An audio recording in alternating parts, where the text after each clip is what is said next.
Desde el inicio de la cuarentena, el consumo de sustancias psicoactivas ha experimentado un incremento significativo en todos los estratos sociales. Los últimos sondeos demuestran que el consumo de alcohol, nicotina, marihuana y psicofármacos, con o sin receta, han aumentado tanto en su cantidad como en su frecuencia. Quizás esta sea otra de las grandes contracaras de nuestra época, en donde las medidas preventivas del aislamiento físico, dispuestas por los estados, conllevan a amplificar el conjunto de problemáticas de salud preexistentes en nuestra sociedad. Para encontrar respuesta a estas inquietudes, entrevistamos a Lucas Tosi, psicólogo, docente universitario, magíster en drogadicción e integrante de la Fundación Mayéutica, institución especializada en el tratamiento de las adicciones de la ciudad de Mar del Plata.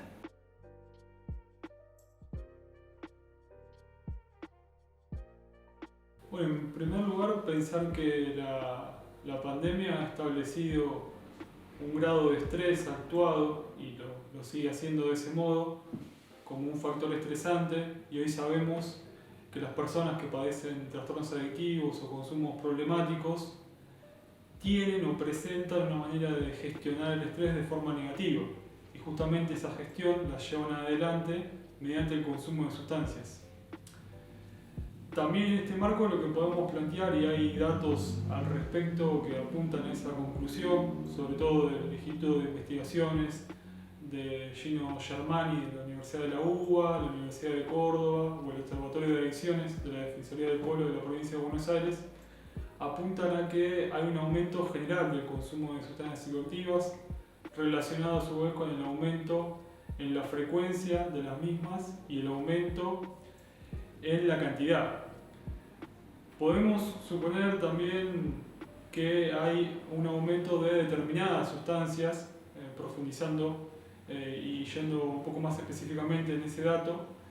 y que en algunas modalidades o formas de consumo, sobre todo consumos esporádicos que se llevan adelante en contextos no hogareños, no familiares, podríamos observar algún proceso de reducción al respecto. Pero en términos muy generales podemos hablar de un aumento del consumo de sustancias, con las aclaraciones hechas,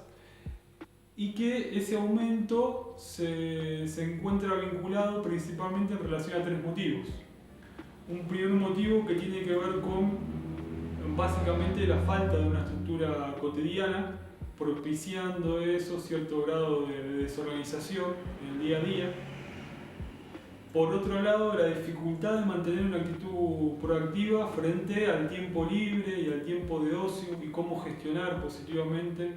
ese tiempo de forma productiva y de forma saludable. Y en tercer lugar, que es un punto muy significativo en lo que son los trastornos adictivos, la afectividad negativa o la emocionalidad negativa, porque nos encontramos con un conjunto de emociones tales como frustración, enojo, ira, desesperanza y alto grado de ansiedad, que son todo un desafío para la persona que padece este problema de salud, como decíamos al comienzo, de gestionarlo de una manera saludable, afrontándolo o afrontando esa emocionalidad sin recurrir al uso de sustancias. También teniendo presente que este factor estresor, la pandemia, la alteración mediante las medidas de aislamiento social y preventivo de la cuarentena alteraron el orden cotidiano, y eso nos lleva a pensar que la emocionalidad negativa ya presente en las personas que padecen el trastorno se ha visto o intensificado o se ha profundizado, todavía poniendo más en el plano del desafío todo este conjunto de emociones de cómo pueden llegar a gestionarse sin recurrir al consumo de sustancias psicoactivas.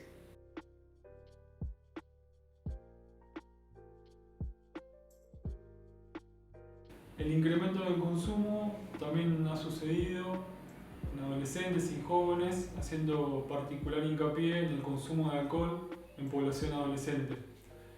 En palabras de la titular de la CEDRONAR, se suponía o se creía inicialmente al comienzo de la cuarentena que de alguna forma la falta de socialización, de espacios de socialización con pares, podría haber implicado una reducción en el consumo, aunque son conclusiones que estarán supeditadas a futuros estudios. Sí que algunos adolescentes ya con algún grado de consumo problemático en el contexto hogareño han recurrido a sustancias psicoactivas que se encuentran en el contexto hogareño, familiar, al alcance de la mano, hablando mal y pronto, para suplir algunos efectos o algunos estados de alteración que se provocaban o que conseguían mediante el consumo de sustancias. Eso es algo a considerar. Después, por otro lado, es importante tener en cuenta que la familiaridad de los adolescentes, por justamente la etapa vital que cursan y el conocimiento de las redes sociales y el número de recursos tecnológicos presentes hoy en día han facilitado en algún punto las vías de acceso que se instauraron al comienzo de la cuarentena, teniendo en cuenta lo que es más que nada como el fenómeno de la virtualización de la comercialización. Entonces el acceso en ese sentido no fue un impedimento pensando una posible reducción del consumo de sustancias psicoactivas en la población adolescente. Por otro lado, también me parece que hay que tener en cuenta ahí cómo la exposición de continuado, en la alteración misma de la vida cotidiana, en los medios de comunicación masiva o las redes sociales, la publicidad direccionada a los adolescentes, a los jóvenes en relación al consumo de alcohol y toda una publicidad y todo un marketing atravesado por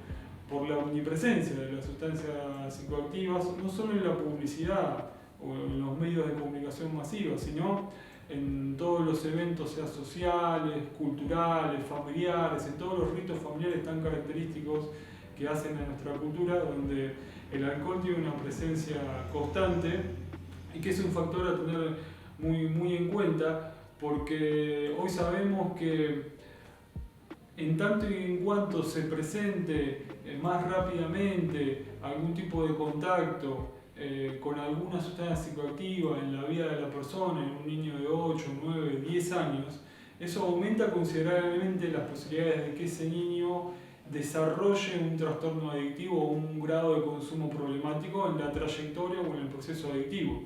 Entonces ahí lo que hay que tener en cuenta que socialmente, cuanto más justamente, familiarmente, cuanto más podamos retrasar, postergar esos primeros contactos con sustancias psicoactivas, y ahí queda en un segundo plano en ese sentido lo legal o lo ilegal, el estatus legal de la sustancia psicoactiva, es importante, son medidas de prevención generales y es algo a tener en cuenta.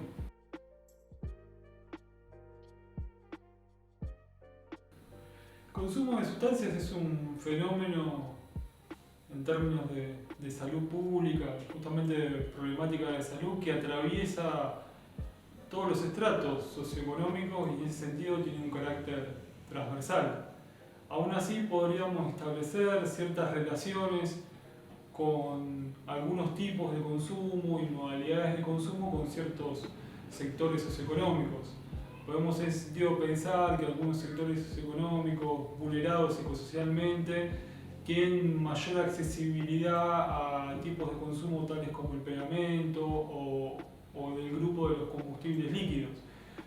Pero deberíamos tomar esto con reservas porque no deberíamos entender una relación unidireccional entre estrato socioeconómico y tipo de consumo o modalidad de consumo. En ese punto sí es importante considerar la variable accesibilidad en relación al estrato socioeconómico, porque tenemos muy presente y hay datos al respecto en relación a la dificultad que presenta la población que padece este problema de salud de acceder al sistema de salud y a un tratamiento y a un proceso de recuperación. La accesibilidad también en el sentido de la exposición continua, justamente la accesibilidad al consumo de sustancias, una alta accesibilidad al consumo de sustancias y una baja accesibilidad a los tratamientos. Y esa combinación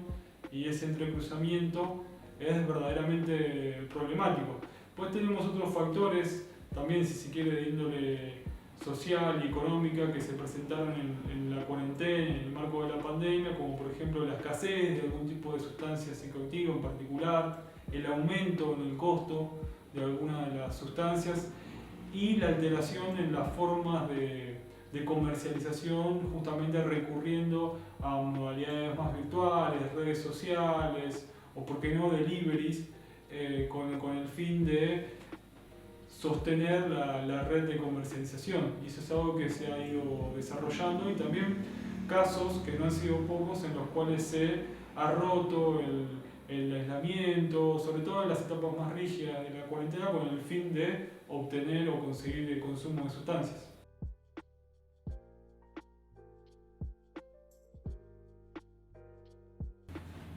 En primer lugar, considerar que el rol de la familia, de quien acompaña o de algún integrante de lo que se entiende como la red socioafectiva de apoyo es fundamental.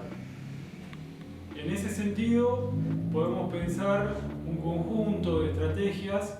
para propiciar o facilitar, una vez identificado el problema, el acercamiento o el inicio, al menos, de algún proceso de recuperación. Este tipo de estrategias, algunas pueden ser de carácter comunicacional, la importancia de comunicarse de manera clara, afectiva y a la vez estableciendo ciertos límites y condiciones,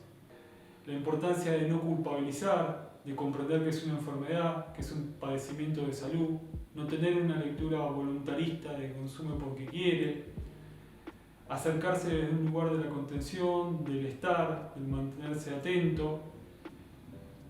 pensar y pensarse como parte del problema, no individualizar, no como algo que le ocurre a aquel integrante de la familia de forma individual, sino como sentirse e implicarse en el problema, que tome contacto más allá de la no intencionalidad de la persona que padece el problema, de tomar contacto por sus propios medios con algún recurso terapéutico, que el familiar sí tome contacto. Tenemos en la ciudad, en el contexto local, una red de alguna manera de instituciones, de recursos terapéuticos públicos y privados. Tenemos los recursos tan importantes desde el punto de vista de la autoayuda, como es Al-Anon o Alatín. Y tenemos profesionales, instituciones especializadas al respecto. Tenemos también la importancia de esta lectura fundamental, y quiero hacer hincapié en eso, en comprender que es un problema de salud. Y comprender eso nos lleva a acercarnos a la persona que padece de otra problemática desde otra posición, desde otro lugar, y nos problematiza y nos cuestiona esta idea, estas creencias que están en el imaginario social de los trastornos adictivos como vicios. Entonces esos son puntos fundamentales y algunas estrategias como generales de cómo el familiar se puede acercar de manera programada, con expectativas realistas, no creyendo que estableciendo alguna primera comunicación y rompiendo el tabú de hablar definitivamente, por ejemplo, de eso que está transitando mi hijo, se va a solucionar el problema, sino que sí puede representar, puede significar el disparador, algo que gatille un proceso de cambio general y que permite que viabilice las condiciones para iniciar un proceso de recuperación. Desde el punto de vista general, está claro que ha alterado las relaciones sociales en sus formas más básicas. Desde el punto de vista más específico, entiendo que vamos a encontrarnos con versiones más positivas a partir de la integración de lo tecnológico en lo que es lo terapéutico, es decir, la integración positiva de herramientas tecnológicas, sean aplicaciones, plataformas, que antes de la pandemia, de la cuarentena, teníamos a mano, pero de alguna manera no estaban visibilizadas por los profesionales que trabajamos en este campo, y nos encontramos en la necesidad de ajustarnos a las circunstancias, de ofrecer atención remota, tratamientos virtuales, y eso entiendo que va a propiciar una mejoría en los tratamientos. Como un segundo punto, la posibilidad de mantener eso y que a partir del mantenimiento de esas estrategias y recursos tecnológicos puedan emerger nuevas innovaciones creativas al respecto de cómo pensar lo terapéutico y, por qué no, nuevos espacios y estrategias terapéuticas más asociadas o directamente asociadas a lo que es el recurso tecnológico. Y en tercer lugar, poder pensar que de alguna manera esta exposición que se dio de forma necesaria en esto del ajuste de los tratamientos al contexto actual nos ha servido y entiendo va a servir, eso se va a sostener en esa dirección, en relación a deconstruir o desconfigurar prejuicios de estas estrategias tecnológicas en los tratamientos a partir de observar y de experimentar y de vivenciar su implementación y su efecto. Y la valorización positiva también de esos recursos por parte de los pacientes, de las personas que se encuentran en recuperación y de sus familiares. En términos globales entiendo que vamos a tener mejores tratamientos, por lo tanto vamos a poder ayudar de una mejor manera a quienes inician sus procesos de recuperación, y en ese sentido hay una cuota esperanzadora post pandemia en relación justamente a la mejoría de los tratamientos y en relación a que todo lo que en este marco de trabajo alimente y refuerce esa actitud esperanzadora y a la vez realista es muy necesario para salir adelante en un proceso de recuperación.